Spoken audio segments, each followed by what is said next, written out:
jumpa. Video berikut ini akan memberikan contoh bagaimana melakukan percakapan coaching dengan alur percakapan Tirta secara daring.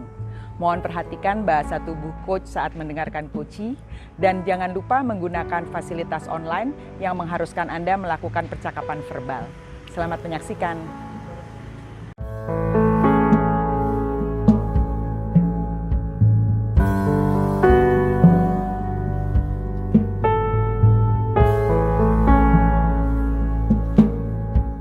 Selamat sore Melin.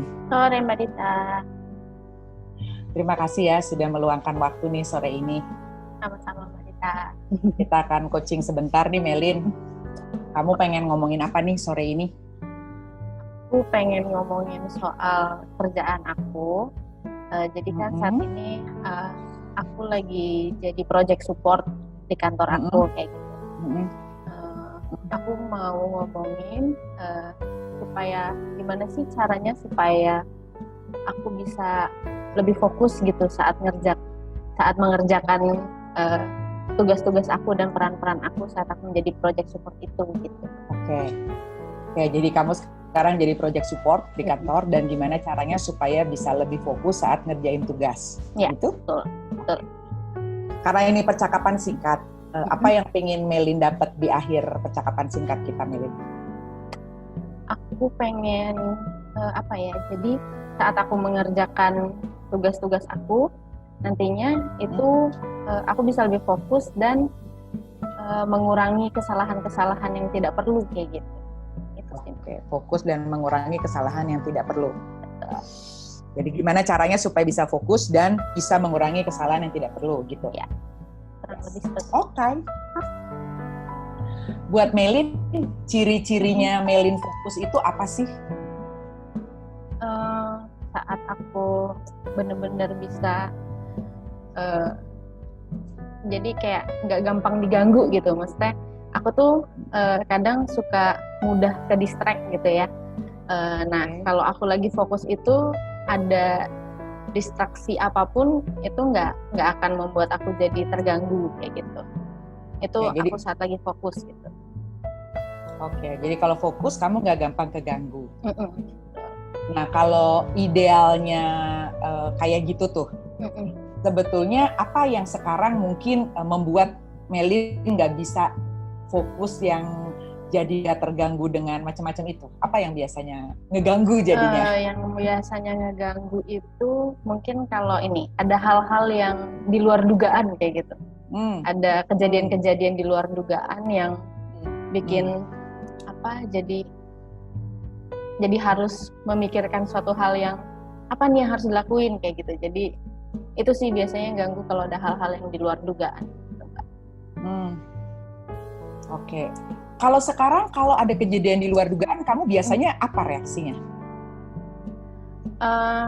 Biasanya sih aku kalau emang benar-benar harus membutuhkan tindakan cepat gitu ya, aku akan ngelakuin sesuai apa yang terjadi saat itu kayak gitu. Jadi kadang-kadang yang bikin aku nggak fokus adalah aku jadi melupakan tugas aku yang sebelumnya harus aku kerjain kayak gitu. Jadi aku mendahulukan hal yang mendadak nggak itu kayak gitu. Seperti itu. Nah, kamu sendiri pengennya gimana nih kalau ternyata dalam suatu kerjaan gitu ya ada sesuatu yang mendadak, kamu pengennya gimana nih idealnya? Idealnya ya aku bisa ngerjain yang mendadak itu tapi aku juga tidak jadi mengesampingkan kerjaan yang harusnya aku kerjakan kayak gitu. Oke.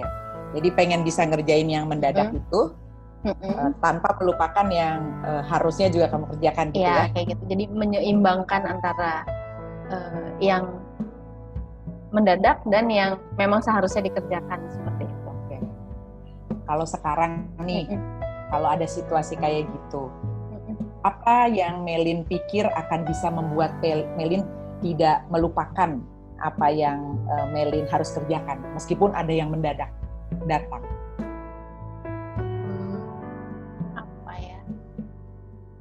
Mungkin apakah aku harus mencatat atau mungkin misalnya kalau kayak aku mengerjakan sesuatu di laptop gitu, aku buka kerjaannya itu, jadi kapanpun aku melihat laptop aku ingat kayak gitu, atau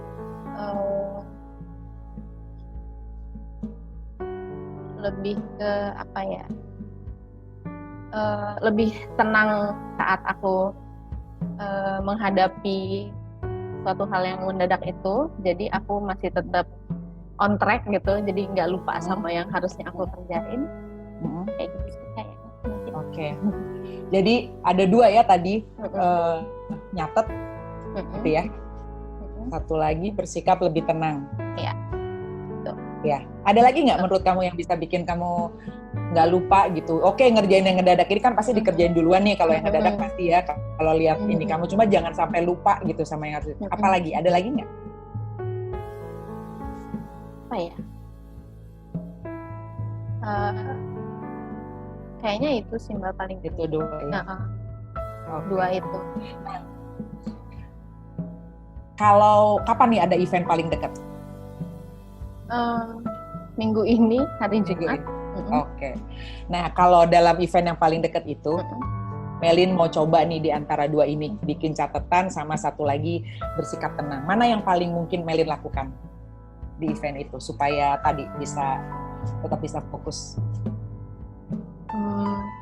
Yang paling mungkin sih kayaknya bikin catatan ya Mbak, karena kalau bersikap tenang kan itu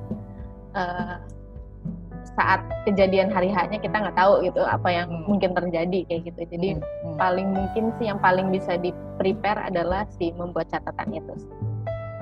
Oke. Catatannya harus kayak apa nih Melin?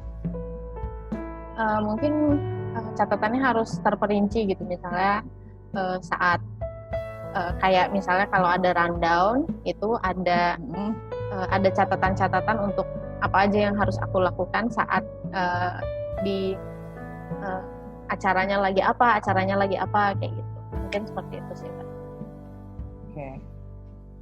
Siapa yang bisa bantuin kamu untuk bisa menjaga kamu ada catatan tapi juga nanti beneran bisa balik ke catatan itu? Ada yang perlu ngebantu kamu nggak di area itu? Mungkin rekan sekerja aku, PM-nya mungkin gitu. Bisa dimintain tolong gitu ya. Tolong, ya. Oke. Aduh, sayang sekali ini waktunya udah mau habis nih Meli. Iya. betul Mbak. Di titik ini apa yang kamu dapat dari percakapan kita? Untuk aku bisa lebih fokus, lebih menjaga supaya aku bisa menghadapi masalah-masalah mendadak, tapi juga tidak melupakan apa yang harus aku kerjakan. Aku bisa membuat catatan apa yang harus aku lakukan, terus juga bisa minta bantuan sama rekan sekerja untuk bantu mengingatkan, atau mungkin membantu saat ada hal kejadian mendadak itu mungkin nggak aku jadi beban sendiri kayak gitu, atau gimana. Oke. Kapan tuh mau dikerjainnya? Mungkin sebelum hari H kali ya, jadi lebih yakin gitu, jadi H-1 gitu misalnya. Jadi di event yang besok ini? Iya, yang event yang besok ini gitu. Oke. Baiklah Melin, terima kasih banyak loh. Aku mau ditanya nih minggu depan kita ketemu lagi ya. Pengen tahu gimana Kak Melin bisa handle semua dengan catatannya itu sehingga nggak jadi hilang fokus lagi. Dan mudah-mudahan eventnya lancar ya Melin ya. Amin. Terima kasih Mbak Dita. Terima kasih banyak ya. Iya, sama-sama.